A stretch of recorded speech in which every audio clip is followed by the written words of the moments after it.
Hey, everybody. On this episode of the podcast, we talk about the Golden Globes, recently announced winners, and we do a 2020 TV review with a very special guest. We hope you like the episode. See you guys.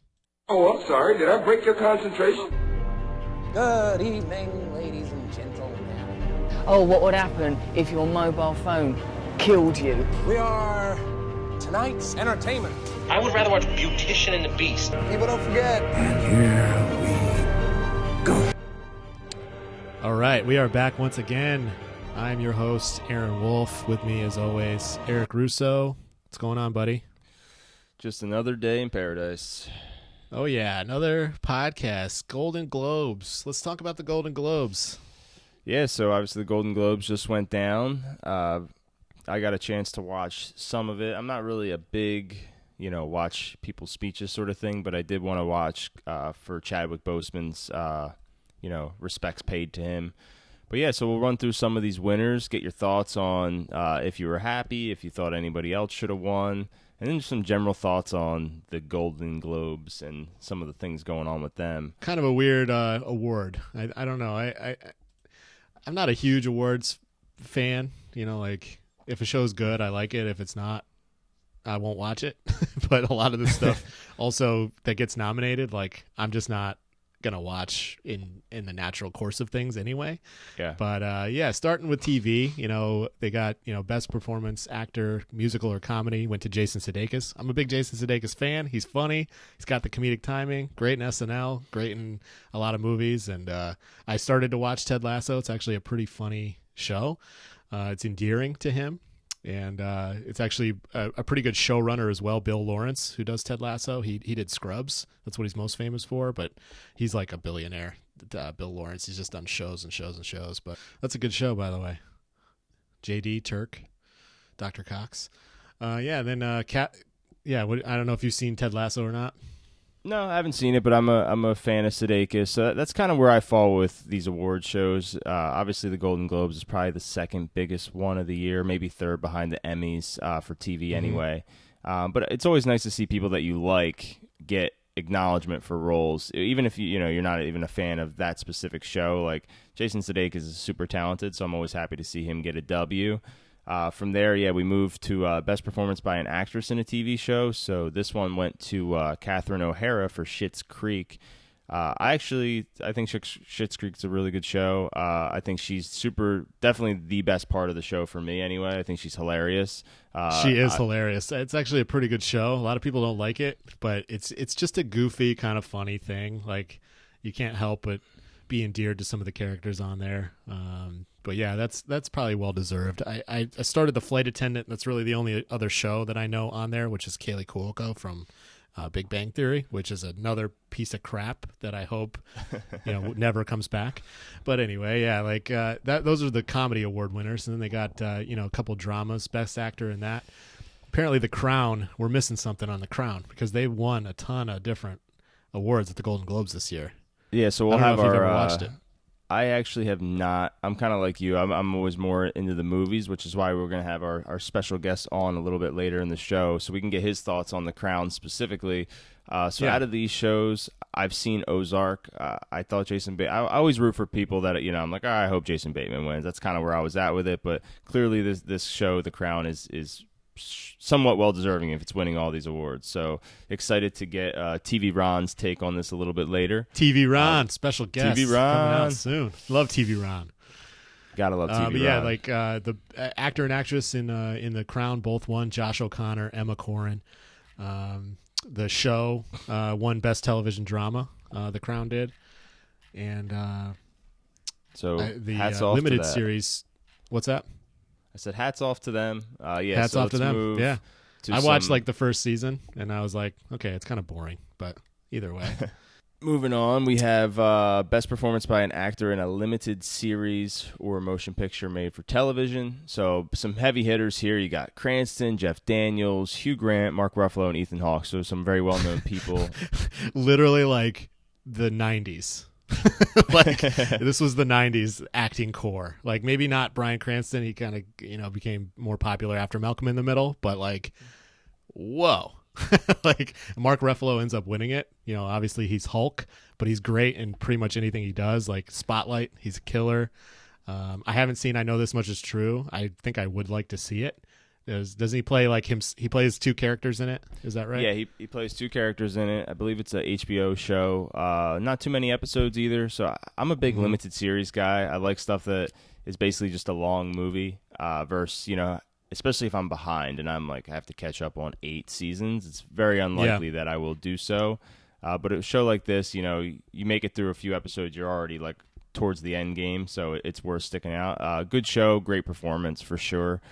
From there, we move into Best Actress in a limited series. And this one, again, heavy hitters. You got Cate Blanchett, Nicole Kidman. The other ones that we don't really know, those two, like, how do you beat them? But then if you've watched The Queen's Gambit, you know why Anya Taylor-Joy won, because she rocks in that show. And I was a big fan of Queen's Gambit, which we'll obviously get into a little bit with For TV sure. Ron. But yeah, so that was a show, man. I was watching Queen's Gambit, and sometimes you just get this feeling. You're like, all right, well, there's no reason to have an award show because this person just won every award this year. And that's literally. That's how I felt watching Daniel Kaluuya in Judas and the Black Messiah, and that's how I felt watching this show, which is always a statement performance to me.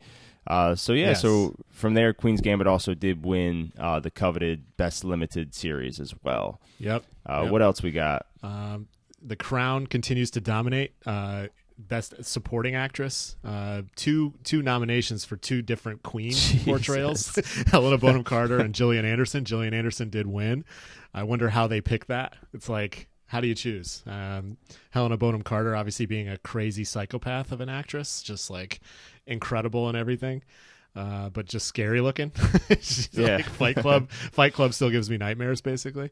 But like The Crown, we're gonna have to give it another chance. It's just it's killing it in a lot of these performances.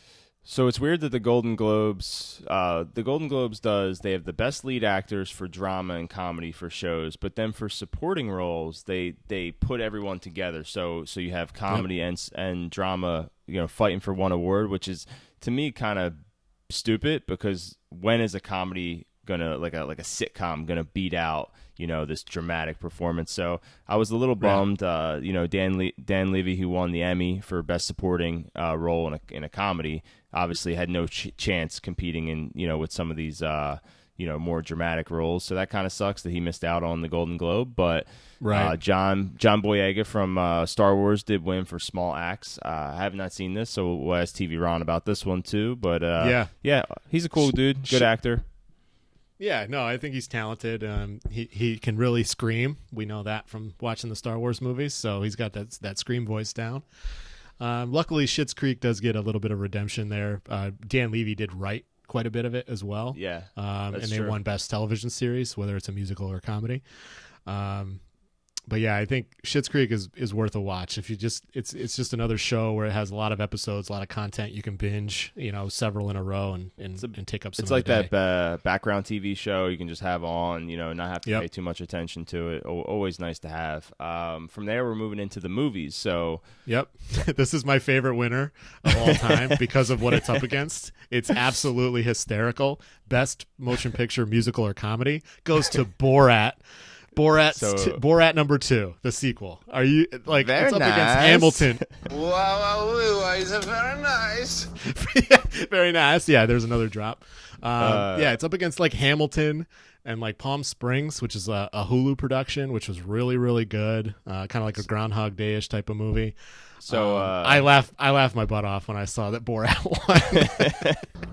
King in the castle, have a chair, I have a chair.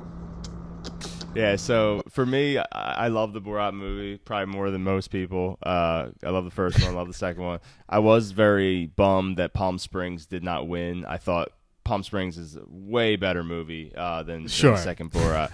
But I mean, at the same time, it was like hard not to just be like, well, that's just hilarious that the what are they called? The Hollywood Foreign Press, as they're known, the mafia picked Borat. So yeah, so from there we moved to a fake Kazakh news guy won over Hamilton, literally. Like, get out of here, guys.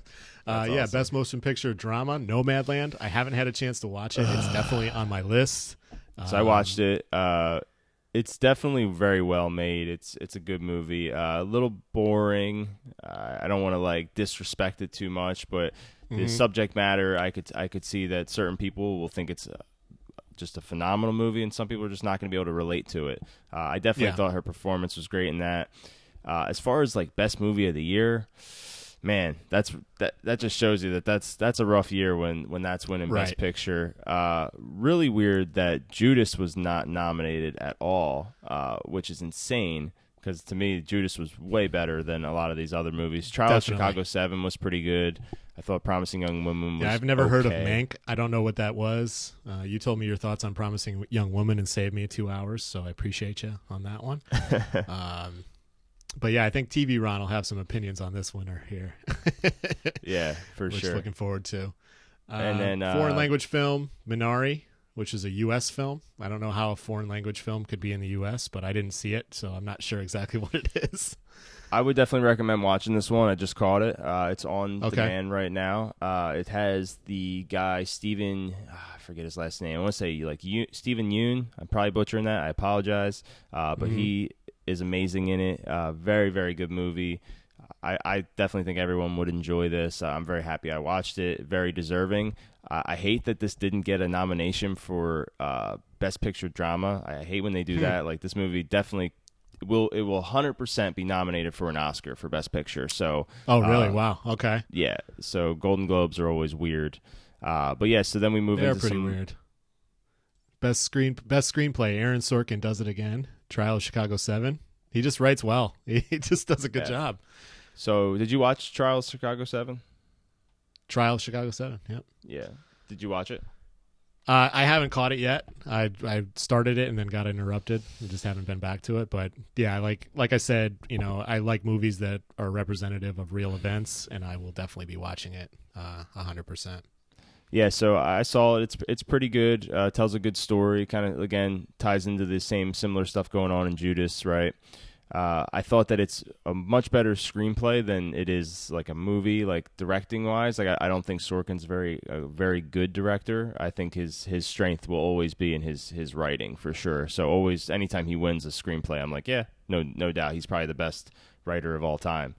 Moving into Best Actor in a Supporting Role. So we called this out a couple weeks ago with our boy Daniel Kaluuya. Yep. For Judas and the Black Killed Messiah. it. Judas and the Black Messiah. Killed it. Absolutely dominating performance. And up against some heavy hitters in that category as well. For him to win that, it's kind of a statement. Obviously, Sacha Baron Cohen, Jared Leto, Bill Murray. Like, really, really good actors to be up against and to win against. So pretty cool there, too. So when you said Sacha Baron Cohen, obviously you're not even talking about Borat. He got nominated for Trial of Chicago 7. So two nominations in the same year for him. That's awesome. So then we move into Best Actress in a Supporting Role. So some heavy hitters Jodie here, Foster. too. Always good, right? Love Jodie. We'll keep running through these. Best actor in the main actor in a musical or comedy. This went to your boy, Sacha Baron Cohen. So awesome. I go to America. Wow, is very nice. It's just amazing. I love when a movie like that literally is making fun of everything, including itself, wins awards. The more, the better. So I never would have thought that he would get a nomination for Best Actor, like for the Academy. To me, the Academy Awards is a much more prestigious award. I really hope he gets nominated, just so they have to show clips of that movie and his performance during the Oscars. It'll so he can wonderful. sit on the aisle and he could like be one of the first people. That would be so funny. I would love that. Moving into animated, yeah. Yeah, Soul. I don't think there's any surprise here. I haven't seen it. It's also on my list, but it's just been everyone who's ever talked about it has liked it. I don't know about you. Yeah, no, I saw it. It's definitely worth watching. Good performance from Jamie Foxx. It's Pixar. If you like Pixar, you will like this. Not their best. but very, very good. What we got next? Moving on to the posthumous Chadwick Boseman winning Best Actor in a Drama for Ma Rainey's Black Bottom, one of his last things that he shot. R.I.P. to a real great guy and a real great actor. Like that was a tough one when we found that out, and it was just amazing that he had hidden that he had been sick for all these years and played roles like Black Panther. Like the physicality, like he was able to get through was. It made it even more shocking, I think, at that point, but just well deserved. And I don't think he's winning it just because he passed. Like clearly talented and deserving of many, many awards on all of his stuff. So, no, I completely agree. This is the only thing I watched at the Golden Globes. I specifically went out of my way to watch this. It was his wife who accepted the award. It was heartbreaking, heart-wrenching, just hard to watch. But I wanted to pay my respects to him. I think he's an amazing actor. I'm really happy he's getting the recognition for this role. I thought he was incredible in it. So if you have not seen the movie, it's on Netflix. It's free. It's an 85-minute movie, so definitely go watch that. From there, we move on to Best Actress, which went to Audra Day. Rosamund Pike. She was in Tenet, I believe. I hadn't seen her in this. I Care a Lot. I'm not sure what that movie is. Have you caught that one? Oh, you're skipping. Yeah, so that's for actress in a motion picture or comedy. I was doing the drama. Went to Andra Day, United States versus Billie Holiday. So never heard of this or seen it, so don't know too much about it. But I'm actually surprised that she beat out Frances McDormand. I think that will probably flip for the Oscars. But yeah, so now on to the one you were talking about that went to Rosamund Pike from she's from Gone Girl. Gone Girl, yeah. Mm-hmm. Yeah, so deserving. It's cool to see Anna Taylor-Joy. She got nominated again for a movie. Kate Hudson. That's kind of weird. Never would expect Kate Hudson to be like winning awards or anything, but good for her. Yeah, last one here is Best Director of a Motion Picture. Went to Chloe Zhao of Nomadland. Obviously, it won Best Picture as well. So sometimes they run together, they tie together with the director. So that's fair. Looking forward to more stuff from Chloe. That's for sure, because it sounds like this one is just a rock star movie. Yeah. So my final thoughts on the Golden Globes. I saw this really interesting statistic that the Golden Globes is voted on by the Hollywood Foreign Press. So why do these people and their opinions matter? I don't know. Golden Globes has snubbed some really good movies over the years and some really good performances.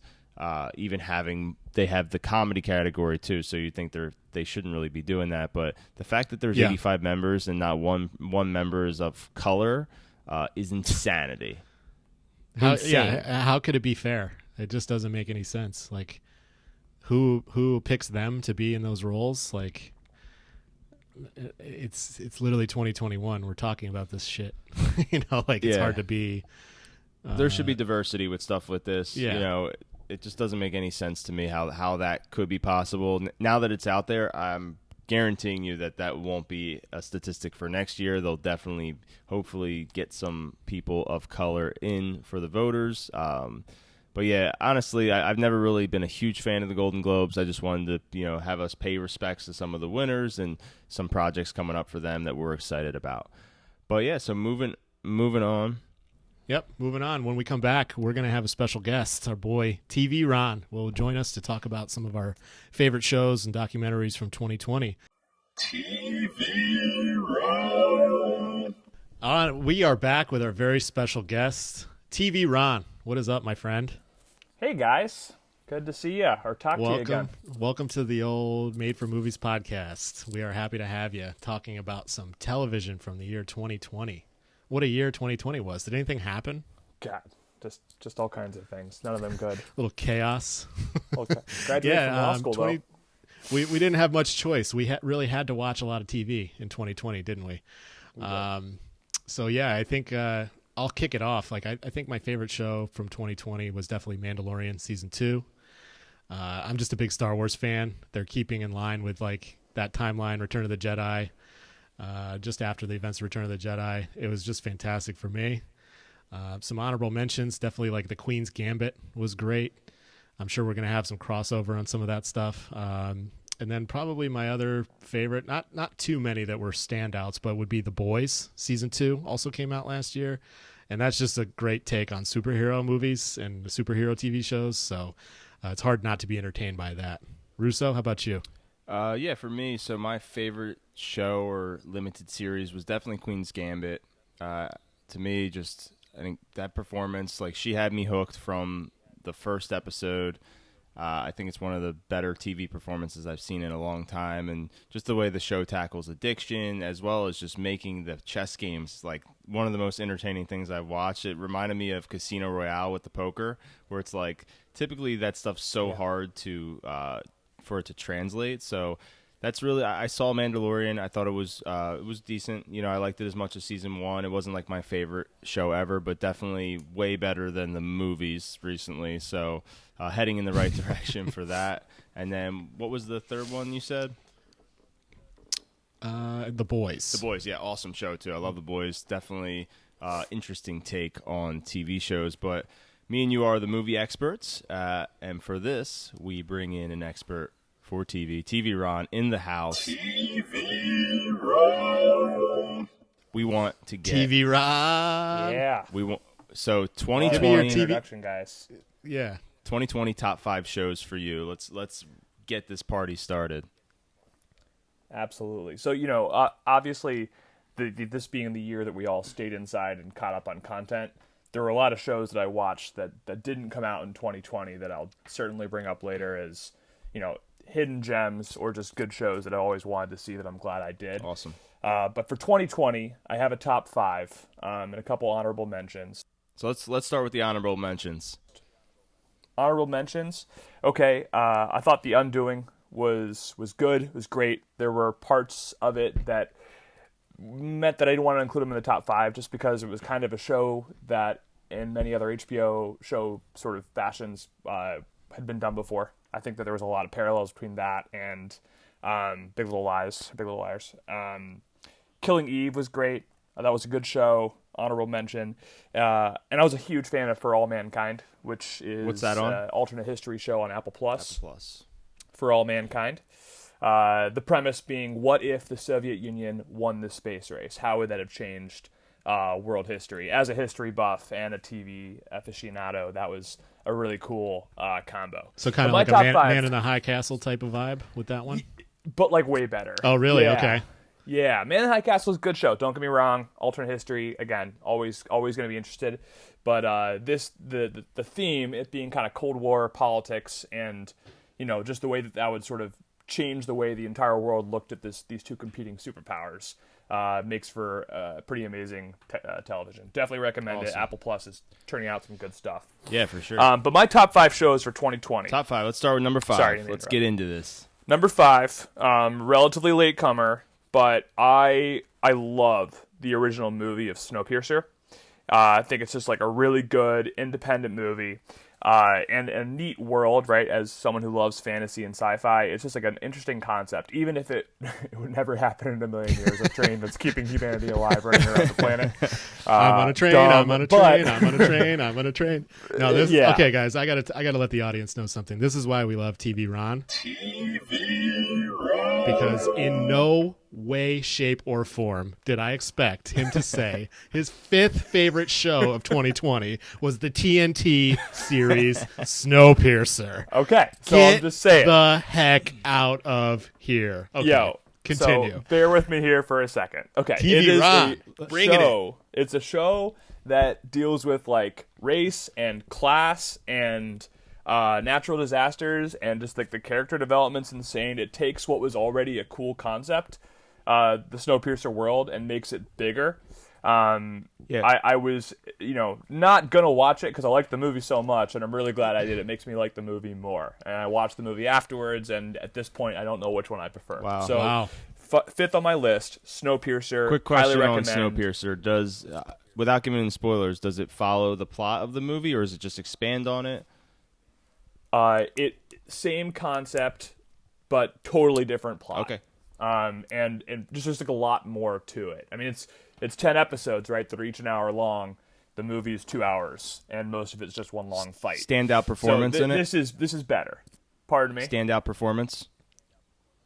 Yeah, I mean Daveed Diggs, who became famous by being playing the role of Thomas Jefferson in Hamilton on nice. Broadway. Awesome. He's the main character in it. So is Jennifer Connelly. They're both like really awesome, interesting characters that are dealing with incredible, crazy circumstances. The ending of the first season is like pretty awesome of cliffhanger, and there's just like a couple really good cameos. So for your listeners, definitely a show I would check out, especially if you liked the movie. If you hated the movie, maybe give that one a miss. But but if you liked the movie, thought it was interesting enough, highly recommend.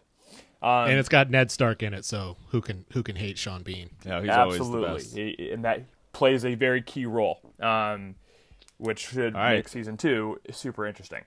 So number 4, TV Ron's number 4 show. Number 4. This is going to be another one that comes out of left field. Critically acclaimed, amazing romantic comedy, teen sort of show, Sex Education. It's a British show. You find it on Netflix. Basic premise is like a bunch of kids in England dealing with like puberty, and it's funny, it's interesting, it's woke. I hate the word to explain the TV the Ron vibe, about to get but woke. But it's like very modern, like it's progressive in a good way. The characters are really interesting, really well acted, as pretty much every English show is. But as someone who went to high school in England, it looked like a British version of an American high school experience, which is just like interesting and unique in a lot of different ways. But again, the critics loved it for really good reason. I did too. Highly recommend. I think there's 2 seasons now. 3rd season comes out this year, maybe towards the end of this year, or early next year. Definitely recommend. That's my 4th series.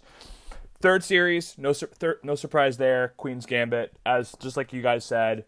Awesome show. Anna Taylor-Joy was great. I also happen to think that Harry Melling is like one of the like up and coming like fantastic talents. If you've ever seen the Ethan Coen movie on Netflix, it's The Ballad of Buster Scruggs. It's 6 small mini movies within one movie. He's got a role for like 10 minutes that is just captivating. So like all the different casting in Queen's Gambit was awesome, but just like you said, Russo, the chess was so interesting. Like Casino Royale, it made you like you were waiting on each move at bated breath, and to take a passive game that can take 3, 4, 5 hours to play and make it that fast paced and interesting, plus dealing with trauma, addiction, all that stuff.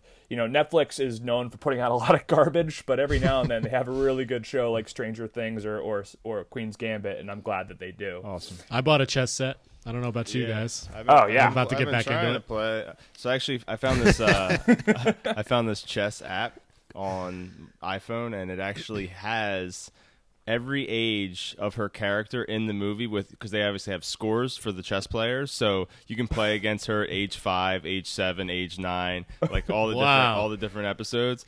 I like jokingly. That's cool. I jokingly played against her as her like final form, when she's like basically a boss villain. And I played with all the hints on, and I still got destroyed by her.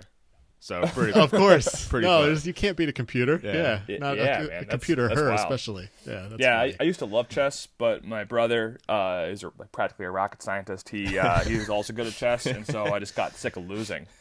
So I felt there was a lot more luck involved in checkers, and that's something I spent more time. That's a real doing. man. But yeah, Hilarious. there you go. Right. All right, so we are inside now.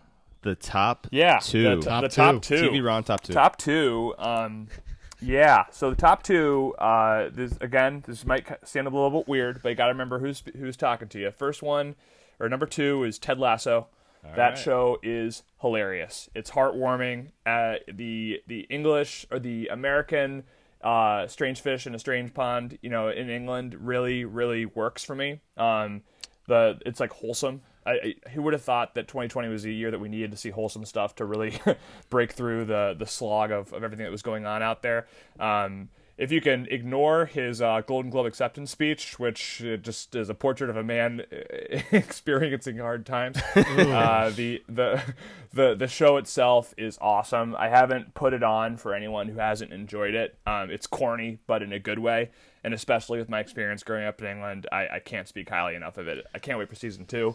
And of course, this one is the least surprised I am about a favorite show of yours because of how big of a football fan you are. Football That's the meaning other soccer, football meaning soccer in this Yep. case, but Yep. also your experience in England and how that went. So Have you that guys one seen I it? expected to hear. I just started it actually, so Good. I'm excited. I thought the first 2 episodes were pretty funny, so we're gonna stick it Yeah. out. Quick question. yeah, also they on keep Apple that thing Plus. going. Okay, Apple Plus. Yeah, the idea of killing people with kindness, right? Yes. It works, right? It And- works.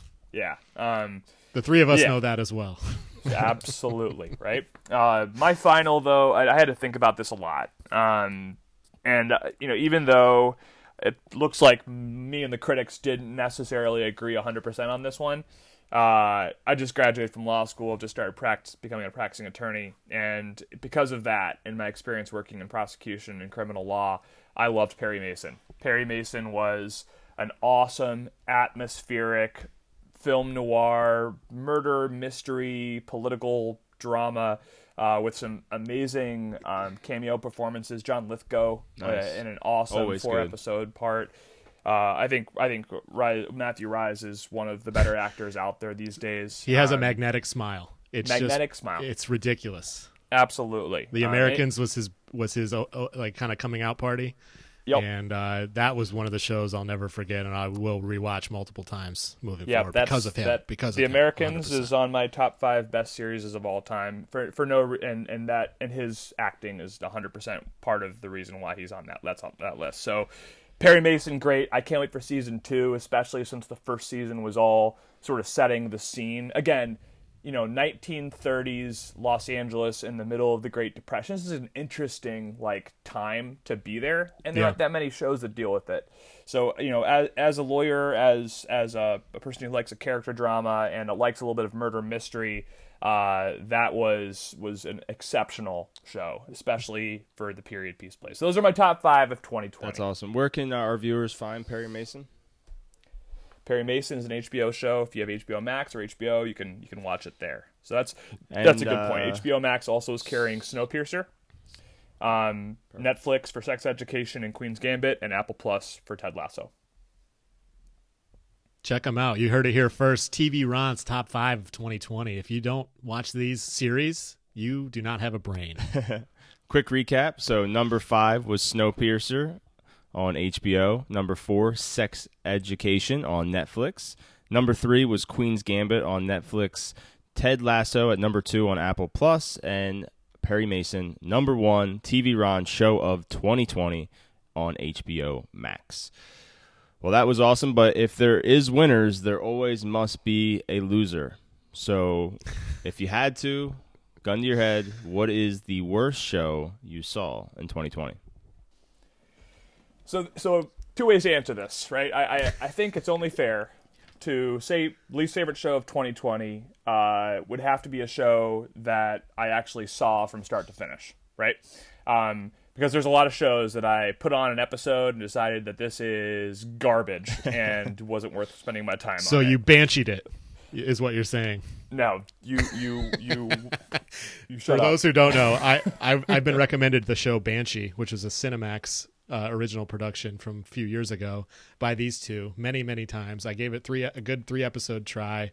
I just couldn't get into it, but they still keep telling me, man, you really missed out. You really missed out. Oh, So- yeah. That is a crime against art that you haven't finished that through. That is a show that is basically flawless. But I digress. The two shows that I watched from start to finish are kind of right there at the end of 2020 into 2021. And since this is a topical show, it's worth, if it's a 2021 show, we'll count it in there. Your Honor on Showtime is Bryan a remake. Cranston. Yes, is a remake of an Israeli show that is critically acclaimed. Same name, same basic synopsis, mostly the same plot. And the reason why it is my least favorite show of 2020, yes, I started it right before the new year, is that it should have been so much better than that. I mean, you've got an awesome cast. You've got, a pretty interesting atmospheric setting, New Orleans, criminal justice system, corruption, gangs, but it just felt flat. It felt like if it hadn't been for a couple expert acting performances, it wouldn't have been signed by Showtime, let alone Cinemax, Wolf. And it was dark, it was depressing, there was no redemption for any of the characters, not that they had earned it. It was hard to put yourself in the shoes of the decisions that were being made. Wait, are we talking about the little things? How's the trunk space? There you go. Your Honor, man. That was just not great. And I will throw out this other series that me and Suzanne binged that I wish I could take, get the 10 hours back that I spent doing it from being used that way. Is Tell Me Your Secrets on Amazon Prime. That show is, I mean, it's clear that there's a kind of show right now that's hot. Right, the murder mystery character development 10-part span series. Everyone knows that there's been a couple shows like that have made a killing, and they've all tried to do some version of it. Some are great, like True Detective. Some are garbage, like Tell Me Your Secrets. And Tell Me Your Secrets is trying to tell a very complicated story in like little bite-sized bits that don't really work. And that I think on second viewing, I don't think it would make that much more sense, but it's not a good mark of a good show that you need to get to the end to understand the beginning, to even enjoy the beginning. It just, wasn't feeling it. So those two, and then I will say the show that I put an episode on and decided this is trash, I'm not going to watch it. Big Sky on Hulu. That similar kind of mystery thriller sort of series involving kidnap, and I mean it just really was, I thought, boring, and the acting was all stereotypes, and I wouldn't spend your time. Too many TV murder mysteries out there for TV, Ron, guys. I was gonna say, don't mess with it. Doesn't help that my fiance listens to a murder mystery podcast every other hour of the day. That's the other type of podcast we're starting. I don't know. I guess it's a better time than any to announce our new podcast, The Murder Mystery with TV Ron. I feel like if TV Ron only gives you one, if TV Ron only gives you one episode, you should, like, the network should immediately we should just send them a message like, yo, TV Ron turned this off after one episode. You probably should sit the next couple plays out. Take it easy, champ. Why don't you stop talking for a while? Maybe sit the next couple plays out. Yeah, that or a massive audience in America of people will watch it because of the theme, but the critics will care. And it's unfortunate now. I feel like in the world we live with how much TV's out there and how much free content is out there, that these awful shows are still being like accidentally clicked on and watched by like way too many people, and they're just having that show will probably get 5 seasons that you just talked about, just because there's 5 million idiots in the world. Probably, for sure. Yeah, and I think like another good thing that came out of 2020 was it wasn't just like shows. It was limited series and then documentaries that were not just movies. They were actually broken up into series as well. So some of those that just really stand out. Somehow Tiger King happened before the pandemic, which makes it the least weird thing to happen in 2020. I am never going to financially recover from this. Which is just incredible. And stuff like The Last Dance, talking about Michael Jordan, the Bulls. McMillions actually came out last year. We're going over the scam and the Monopoly game from McDonald's. And then I think my favorite of all the documentaries that came out last year in a series form was Heaven's Gate, talking about the sex cult where aliens from outer space were inhabiting humans right here. Who would have thought that would be a thing that could happen? Yes. Yeah. Of all the places. I remember when I was my senior year at college, I went to a friend's house for Thanksgiving, and we drove through the neighborhood that house where everyone, off themselves was, and they were like, yeah, that's where the Heaven's Gate cult was like. I was like, that's the creepiest thing I've ever seen. Keep driving. Weird. Yeah. Yeah, man. Wild. So before we wrap this up, obviously that was 2020. So far, we're a few months into 2021. Any shows you're currently watching, or any shows that might have made your list we included 2021? Yeah, well, I've gotten into a couple shows that are I'm kind of late to the party. So I'm going to throw out a couple names of shows that have maybe already happened, maybe they've already passed, maybe they've already completed, but they're worth checking out because they're just good in their own right. And then there's a show on that list that I discovered kind of towards the end of last year into this year that I can't wait for the next season of to come out this year. So the shows that I was put onto that I it turned out to be like great experience. Rectify, if you've seen that show, that is one of the most powerful, moving, and deeply emotional shows that I've ever seen. Premise of a guy who's on death row for 22 years and then gets off when they find out he didn't do it, and how the family and everyone deals with it once that happens. What's that on? It was on Sundance originally, and then it was on Amazon is where I watched it. Okay. But the critics, I've read some critic reviews of when this was happening in real time, and there was other shows that were taking priority. It had more press, but they were saying that the lead actor in this should have had his own acting category for his performance, and I could not agree more. Wow. He is absolutely captivating. The title of that show sounds like it should be on FX, like Justify. Yeah. It's now rectified with Timothy Oliphant. Is Timothy Oliphant in it? 100%. Another show you can access on Amazon.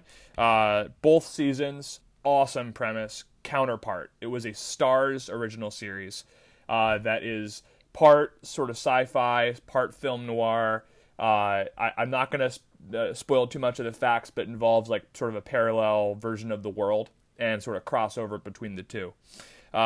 Banshee, we said it once, I'll say it again. Go watch that show. It is a flawless. Everybody watch Banshee. It's a flawless TV Ron, series. Banshee approval. I could see how if you didn't really like violence and thought too much gratuitous nudity was is off-putting, then both of those things would probably color your opinion of Banshee. But in terms of a show where you get like perfect closure and every loose end is tied up, and it's in an interesting setting with interesting characters. And if you like The Boys, like the Homelander is the star of Banshee, it is an awesome show that Russo recommended to me, and that was a slam dunk. So definitely watch that. The Americans, I finished finally the last season of The Americans over lockdown, and that was a great finish. Same with The Affair, which is a great show. But the show that I started watching that I want you all to look out for is a German show called Babylon Berlin.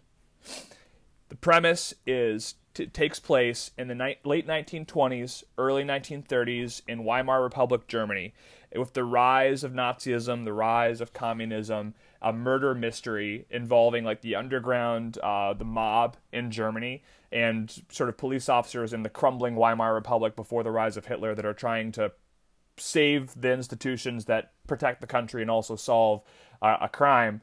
But it's got a nice mix of politics, a nice mix of romance, a nice mix of action and thriller-esque elements of it. Great show. Watch it with subtitles. Don't watch it dubbed, but you can find it on Netflix. That's pretty funny that you bring up the Weimar Republic, because I recently saw a meme on Instagram of a right-wing conspiracy theorist typing in on Twitter, if we can just print money, why do we have taxes? And then it shows a picture of the Weimar Republic sign, and it says, "No, that doesn't work, bro."